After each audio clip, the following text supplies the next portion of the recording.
Hello everyone, this is Astrid with Kanen Coffee, and I have a La Marocco Linea Mini. So the customer brought this machine in because it was leaking from underneath here, and there are three different valves that go to the drip tray. We found it was actually leaking from this one in the center, which goes to the vacuum release valve. And the issue was the machine was overfilling, so this you could tell because the pressure was over 2 bars. So that just means the boiler filled up with water rather than leaving room for the steam at the top.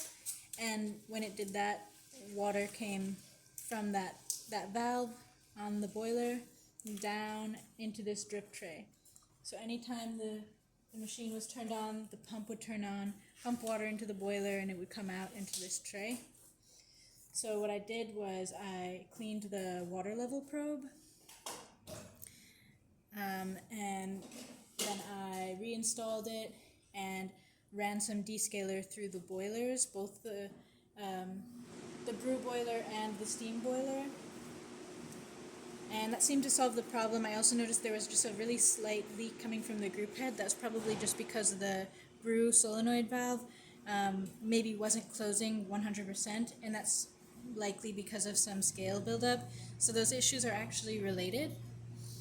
But now those are both resolved, and I just wanted to show you with the grate off of the machine that I can turn this on. The pump is going, but there's no leaking from here. And same with like the hot water. Turn it on. Now the pump is on. Maybe you can hear it, and there's no water coming from here. And you can see everything is good. The steam works. It's fully pressurized. And yeah, that's about it for this video. So if you like the video, please subscribe to the channel and hit the like button. Thanks for watching.